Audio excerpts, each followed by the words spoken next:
নজর রাখবো রাজ্যের খবরের দিকে। শিলিগুড়ি এবং শিবপুরে বিএলও প্রশিক্ষণ শিবিরে ঝামেলা।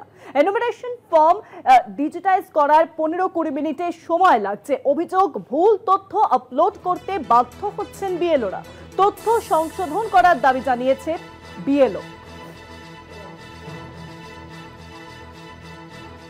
ঐক্যমঞ্চ, কিন্তু সেই দাবি জানিয়েছে।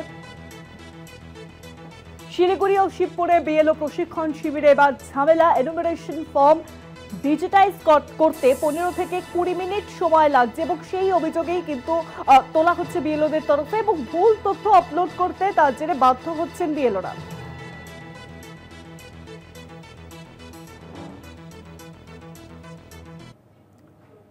আরো জানাবেন, ফোন লাইনের সঙ্গে রয়েছেন প্রতিনিধি সত্যসুন্দর ভট্টাচার্য। সত্যদা, বিএলও ঐক্যমঞ্চের তরফে ঠিক কি দাবি জানানো হচ্ছে? দেখো, আজকে বিএলও ঐক্যমঞ্চের তরফে মুখ্য নির্বাচনী আধিকারিককে একটি চিঠি দেওয়া হয়েছে এবং বলা যেতে পারে বেশ কয়েকটি দাবি তারা জানিয়েছেন এই চিঠির মাধ্যমে। মূলত যেটা দেখা যাচ্ছে যে বেশ কয়েকটি জায়গায় কিন্তু এই বিএলওদের যে প্রশিক্ষণ, সেই প্রশিক্ষণ শিবিরে গন্ডগোল হয়েছে। শিলিগুড়ি, শিবপুর এই ধরনের গন্ডগোল হয়েছে।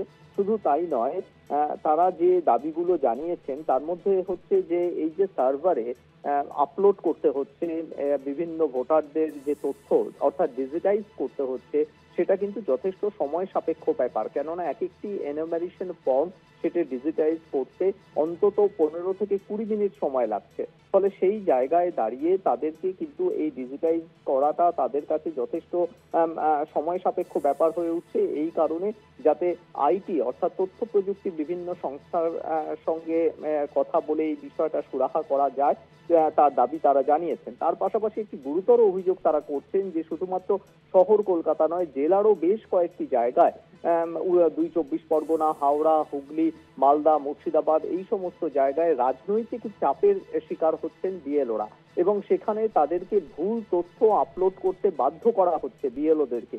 সেই কারণে বিএলও ঐক্যমঞ্চের তরফে তারা দাবি জানিয়েছেন চিঠি দিয়ে যে যাতে কোনো রকম সংশোধনের সুযোগ থাকে, অর্থাৎ এই এনুমারেশন ফর্ম তারা যখন একেবারে ডিজিটাইজ করছেন, যে তথ্য আগামী দিনে যে খসড়া ভোটার তালিকা বেরোবে তার উপর সেখানে সেই তথ্য যাতে নির্ভুল থাকে সে বিষয়ে ভোটারদের তথ্য কিন্তু অনেক ক্ষেত্রেই দেখা যাচ্ছে যে বিএলএ যারা রয়েছেন তারা চাপ সৃষ্টি করছেন, রাজনৈতিক চাপ সৃষ্টি হচ্ছে এবং সেই কারণে তারা ভুল তথ্য আপলোড করতে বাধ্য হচ্ছে।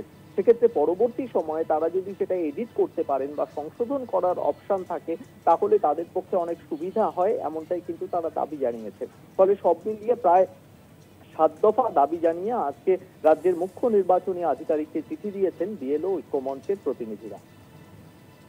অনেক ধন্যবাদ সত্যদা, ফোন লাইনের সঙ্গে ছিলেন প্রতিনিধি সত্যসুন্দর ভট্টাচার্য।